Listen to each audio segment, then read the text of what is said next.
Arena, site of the NCAA Division I men's basketball tournament first and second rounds. Today we have open practices and interview sessions. Welcome, guys. We're first joined by Creighton. Some friendly reminders before we start. Please wait till you receive the microphone before asking your question. We ask you to please identify yourself and your media outlet before asking your question. If you're joining on Zoom, please use the raise hand feature to ask a question. And other reminders, please silence your cell phones. Recording of this press conference on your phone and camera is not allowed, nor is flash photography. Okay, we're joined now by Creighton student athletes, Stephen Ashworth, Jemiah Neal, and Ryan Kochbrenner. At this time, we'll take questions for the student athletes. We ask you please raise your hand and direct your question to a specific student athlete. There on the far right. Matty Marinas, White and Blue. Stephen, what have you seen from Chucky on film? Just what are you anticipating with that matchup in terms of his style of play? Yeah, obviously, very talented guard. Most Omaha guards are, and he's going to be a lot of fun to go up against tomorrow, both offensively and defensively. ACC Defensive Player of the Year, and has similar feel to what Zakai Ziegler is able to do on defense, and we matched up with them in the tournament last year, and so definitely a great opportunity as a point guard to be going up against a defender like that, and then offensively really efficient at getting to his spots and running the offense in a really well-oiled manner.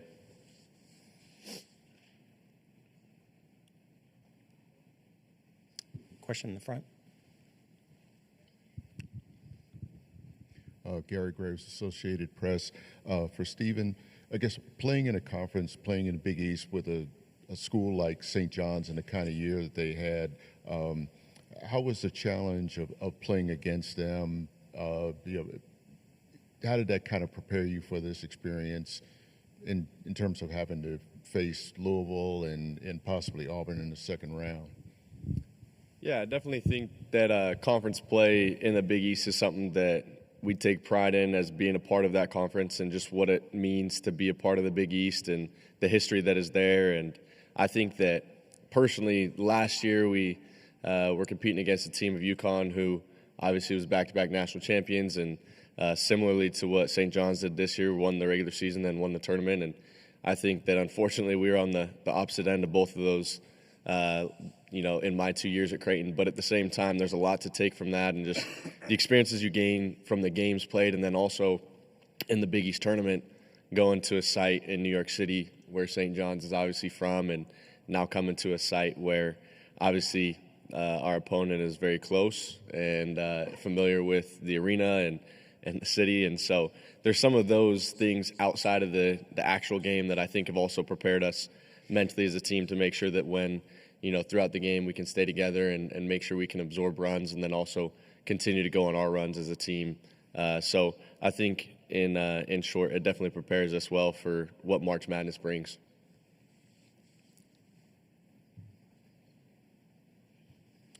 In the back on the right. Is it on? Paul Rogers, I'm from Louisville Radio. This could be for anybody, but I'll default to Ryan. When the seedings and pairings came out Sunday, there was a pretty strong reaction in Louisville about their draw, and I would assume probably the same in Omaha. Is that more of a media fan thing, or do the players get a little bit riled up about it too? I think you definitely can get a little riled up for it. For me personally, I know once you get to March, all you got to do is get in, and then it's anyone's game. So it didn't rile me up too much. But what is Louisville in the AP poll now? 10. So that was a little confusing to me how they end up as an 8th seed and 10th in the AP poll. But once you get to this time of year, every team is really good anyway. So at this point, it doesn't matter who you play. You got to go out there and win or go home. So I try not to get too caught up in seeding if you think you should be higher or lower or whatever. Okay, here in the front.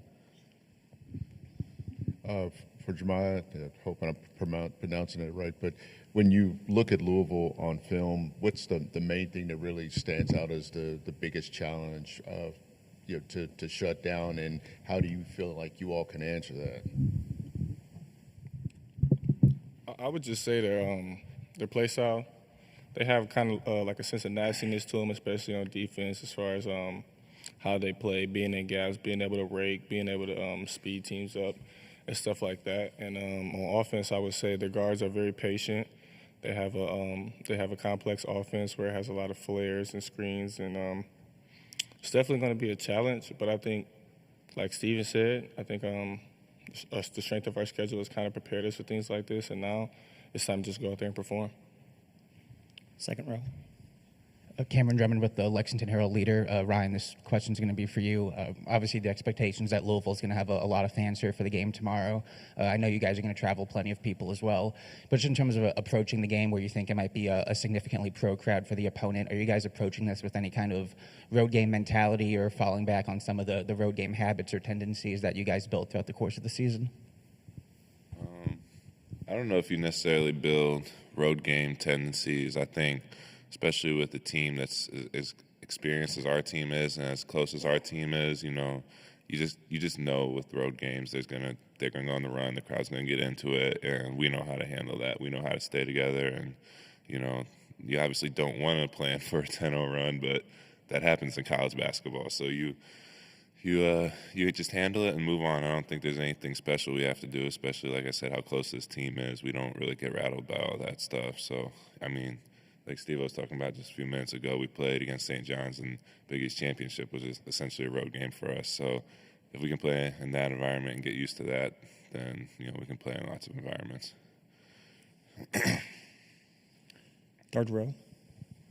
John Walker, Omaha World Herald. Jemiah, you came to Creighton to get the most out of your last year of eligibility. What's it like to be here on the verge of another NCAA tournament? I would say it's definitely what I was looking for. Obviously, like you said, I wanted to get the best out of my last season, and so far it's been the best season, and I just want to keep it going. I don't want it to end. So I love playing for this team. I love playing for Coach Mack. I love all my teammates. Those are my brothers for life. And just getting one more practice, one more shoot-around, one more game with them would just mean everything to me. Back row on the left. Sean Harrison with the Herald Journalist is for Steven.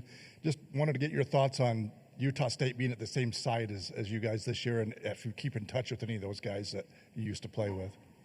Yeah. First, good to see you, Sean. It's been a while. I was able to run into Mason Falstev and Isaac Johnson, and not only are we at the same site, we're at the same hotel. And so was able to talk to them in the lobby last night, and obviously followed Utah State's year this year. They had a great year in the Mountain West, a few games shy of competing once again for another Mountain West championship, which that program always does. And it was fun to catch up with them and just see how the program is doing and what's different, what's new, what's the same, and all those types of things. And then also talk about how fun it is that both of us are in March Madness once again on the biggest stage at the end of the season. So really looking forward to watching their game and having them here in Lexington as well. Back row on the right.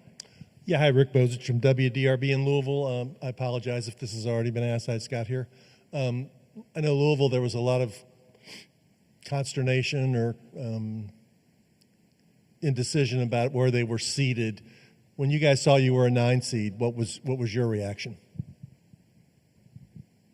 Ryan talked about this a little bit, to where once we get into March, personally, it's a lot about the fact that every single team is a talented team, and worrying less about the seeding and more about the matchup of what we have in front of us, and trying to focus on what can we do and what can we excel at, and what do they excel at, and how do we try to stop them from that. And obviously, Ryan mentioned there's obviously a lot of respect for Louisville and the season that they've had, and 10th in the AP poll and everything that comes with that. But then you look at the seeding, and it's a great 8-9 matchup coming.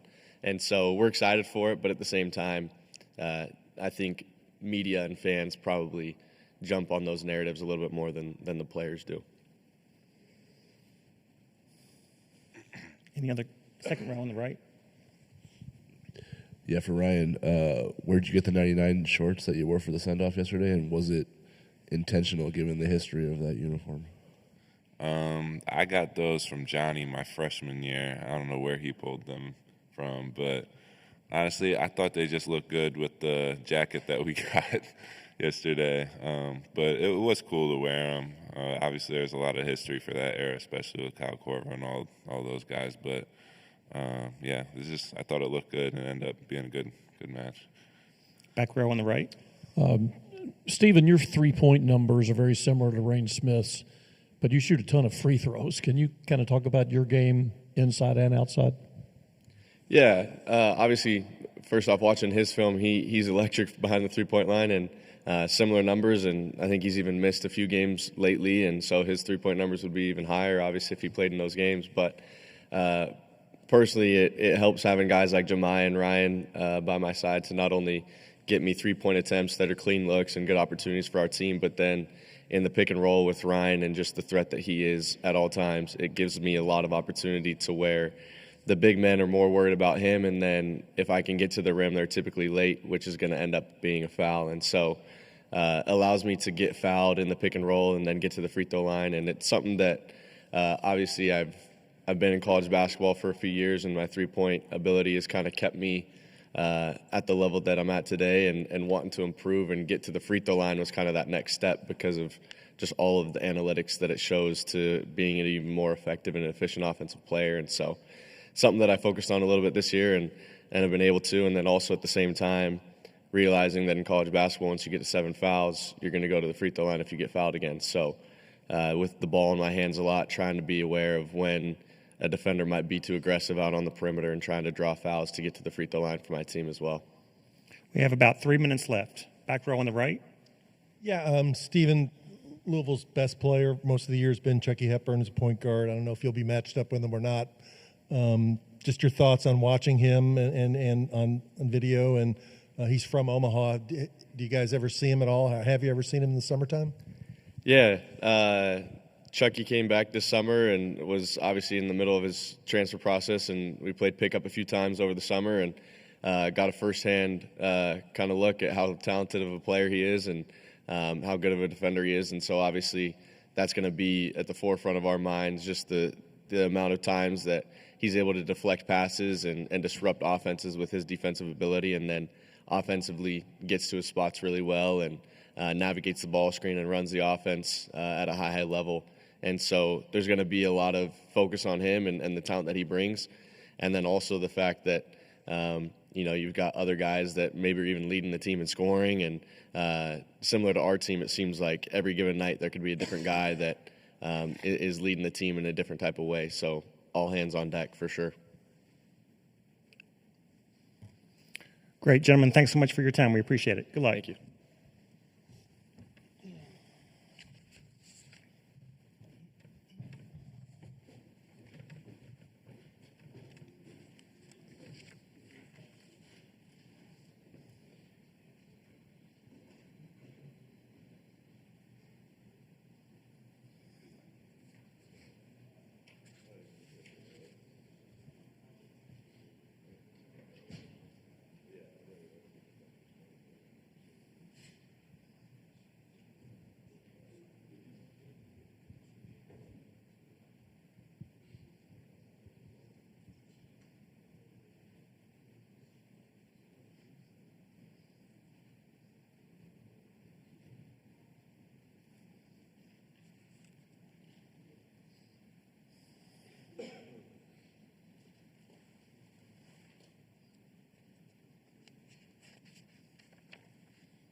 That's just in case they need it.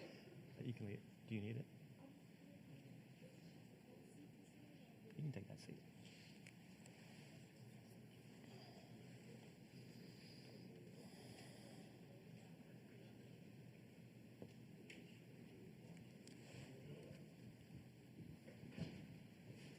Coach.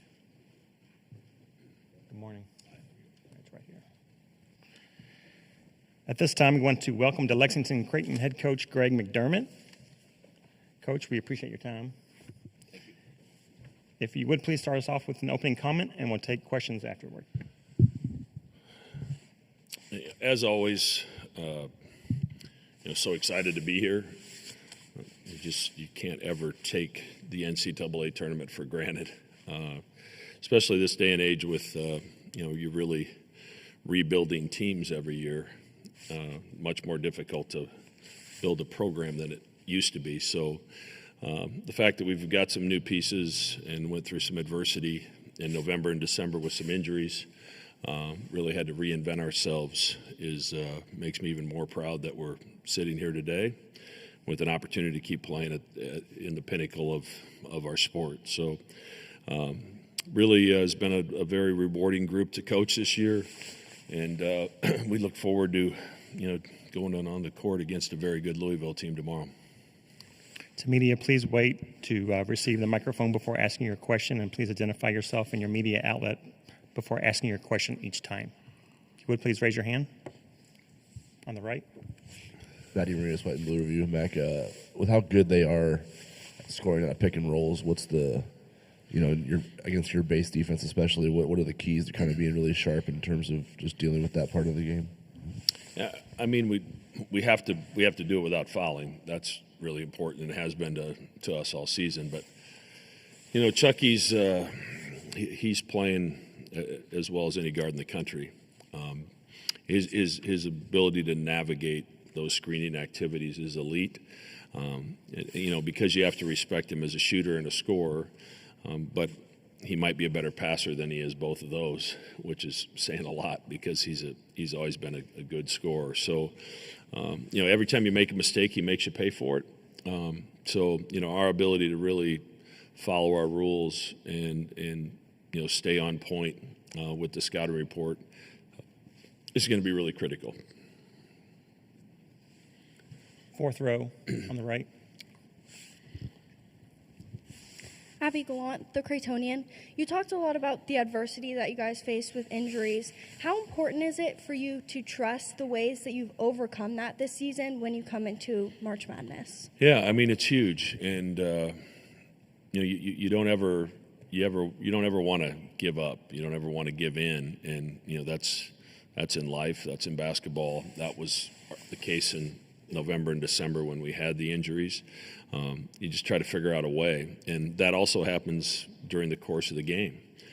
There's going to be some good moments when things are going well, and there's going to be, Louisville's going to make a run. They're too talented not to.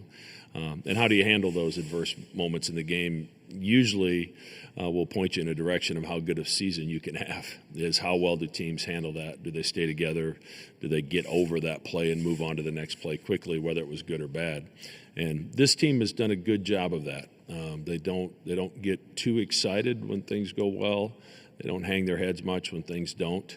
And that's going to be critical as you try to move through a loaded bracket that we're in. Back row on the right. Yeah, hi, Coach. Rick Bozich from WDRB in Louisville. Chucky obviously is from Omaha. He went to Wisconsin, then he went to Portal, went to Louisville. Is he a guy that you guys tried to recruit? Was there ever a thought that he was going to come to Creighton? Yeah, I mean, we recruited him. I think he came out the same year that we ended up with Ryan Nemhart. So, I've known Chucky since he was in 8th grade, and know his family. So it's been fun to watch him from afar. Incredible how he's developed his game. And, I wasn't sure he could add to it leaving Wisconsin and coming to Louisville, but he has. And that's credit to him and also credit to Coach Kelsey and his staff for how they put him in positions to really showcase all the things that he can do in the game of basketball. And, I've only talked about the offensive end, but he's incredibly disruptive on the defensive end as well. In the front on the left. Gary Graves, Associated Press. Coach, when you talk about the injuries that you have, how did you get this team, the other guys, to kind of buy in and have them step up their games to fill voids and fill those kind of absences? It started with leadership from Kalkbrenner and Ashworth. They're both very positive people. They're both everyday guys from a practice standpoint. So the people in our program, some of the younger guys, some of the new guys, were their role. They were basically just kind of settling into the role they were playing 8 or 9 games in, and then that all changed. So I think Ryan and Steven's ability to help guide them and lead them was critical. And from Jemiah Neal to Jason Green to Jackson McAndrew to Isaac Trout, Mason Miller, Fedor once he became eligible. Ty Davis, all their roles changed when Pop went down for the season, and they really embraced that. They haven't complained about how many minutes they're playing, how many shots they're getting.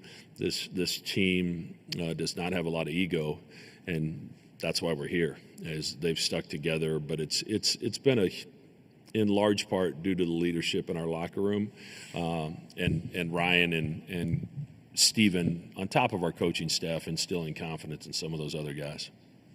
Back row on the right, please. Yeah, Coach, is slightly off topic, though, but in about 45 minutes, one of your former assistants, Darian DeVries, is going to be announced as the coach at Indiana. What can you tell people about Darian and why he would be a good fit at IU? Yeah, I just think it's a terrific hire. D-Rock was with me for 8 years. I kept him on staff from Coach Altman's staff when I got the job at Creighton, and it was the single best decision I made when I got there. Maybe having Doug join me was probably a close second, but he's such a worker and such a grinder, and he has a way of connecting with people and bringing the best out in his players because they're going to see the passion on a daily basis that he goes about coaching his team, and he's got a wonderful family. They're going to fit great in Bloomington, and I think they'll be very happy with the results. Second row here on the left. Cameron Drummond with the Lexington Herald Leader. Greg, I know you guys are fresh off playing St. John's at the Garden, and you got that experience twice this year. And I know you'll travel a lot of people to this game tomorrow, but it's still expected to be probably a pro-Louisville crowd in here. So is there anything that you talk to your guys about? Do you lean on any of the tendencies, the habits that you build from road game environments this year, and how you're just kind of approaching that unique dynamic? Yeah, we essentially played a road game Friday night against UConn in the Garden, and then Saturday against St. John's. So we just did it twice. And we fully expect to have a similar experience tomorrow. So we've been in that environment. We were successful Friday night. We played great for about 32 minutes against St. John's, and then let it get away. But you just have to stick together, and your team unity is so critical when you're in a building where everybody's against you, and that's going to be the case. We've got a blizzard going on in Omaha right now, so I don't know how many people are going to get here, but hopefully we'll have some folks in blue tomorrow. Any other questions? Second row on the right, please. Yeah, I know the impact was there with Ryan, that sophomore year breakout. When did you feel like the leadership component? Say that? I didn't catch it. Oh, sorry. I know the impact with Ryan was there his sophomore year.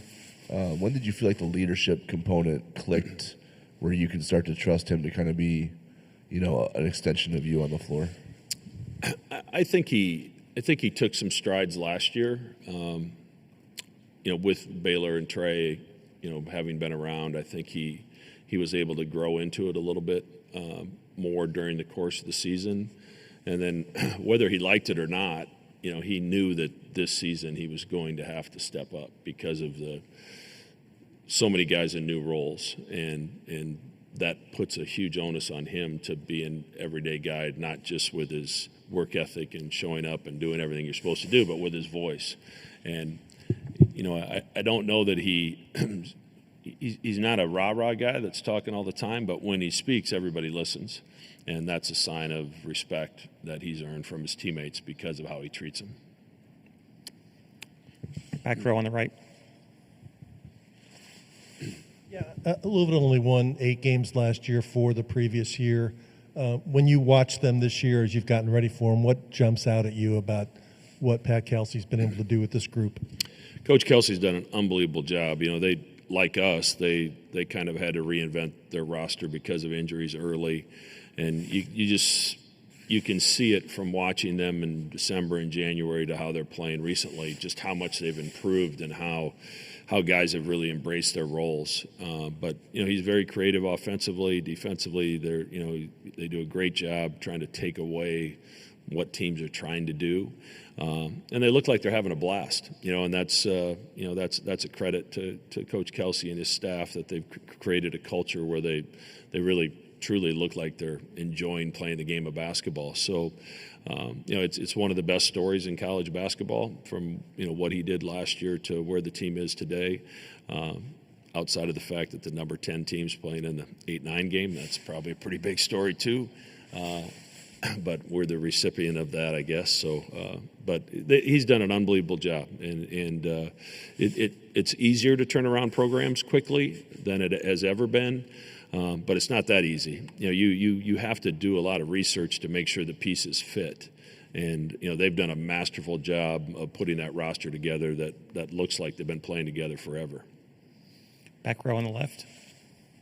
Sean Harrison with the Herald-Journal. Coach McDermott, can you talk a little bit about, you mentioned Stephen's leadership. You've had him for a couple of years now. Can you just talk about how important he's been coming from Utah State to play for you? He's been everything I could have hoped for and more. He probably struggled the first 12 to 15 games his first year. I think he was trying to be somebody he wasn't.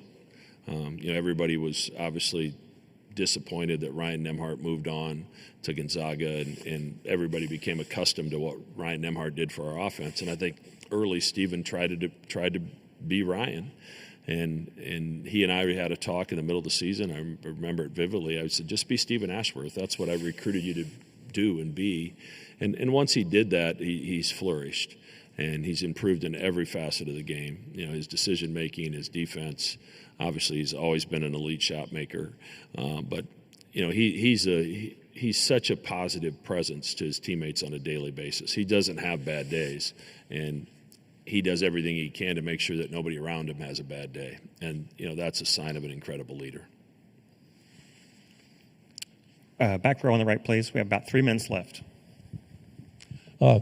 Coach Paul Rogers from Louisville Sports Properties. I read a comment from Hubert Davis last night. He said he's never coached a game without R.J. Davis and didn't know what he would do without him. That's not quite the case with you, but do you sort of feel that way about when you won't have Ryan Kalkbrenner back? Yeah. Thanks for reminding me. I mean, it's been I've been blessed to coach that kid for 5 years, especially at this day and age of guys moving and always looking for the next best thing or the better deal. He's been unbelievably loyal to me, my staff, and to our university. And, to watch his growth on and off the floor has been one of the true blessings I've had in my 36-year career. He's like a son to me. I'm so proud of what he's become, not just on the basketball floor, but off the basketball floor, the confidence that he has now that he didn't have when he walked through the door, and the leadership skills that maybe he was lacking as a young person because he didn't have the confidence in himself wasn't sure about himself, yet alone leading someone else. So just the total package, to watch him last summer walk down the aisle and get married and be there for that, and then, watch this journey his senior year when all the eyes are on him and the pressure's on him, and he's got to make improvements in every part of his game as he tries to prepare himself for the next level, and he's checked all those boxes. So it's going to be very different without him. I might have to start coaching again, but it's been one of the true joys of my career is to be able to coach him for 5 years. One last question on the right. Coach, obviously Stephen and Ryan have been here. They've been leaders. They're experienced in March Madness. But what's the advice, or how do you prepare some of those younger guys like Jackson, Ty, Fedor for moments like this in this one-and-done environment? We try not to change, whether we're preparing for a bye game in November, Big East Championship game in New York City, or an NCAA Tournament game. There's a process you follow, and you have to trust that process. And there's a lot of preparation that goes into it, a lot of thought that goes into it, a lot of film study, a lot of work. And we try to not treat any game any different, any bigger, any smaller, with the way that we prepare. And hopefully then when the ball goes up, it's just another game. So obviously when they walk on that court tomorrow, it's going to give a few guys goosebumps, and that's okay. That's part of the experience. I want them to look around and soak it all in and understand what they've accomplished this season. But once the game starts, that's when your preparation kicks in. And, I think we've got a pretty good routine that we've followed to make sure that we're ready. Great, Coach. We appreciate your time. Thank you. Media is reminded that Hammond Communications will post a recording of this press conference in the NCAA Digital Media Hub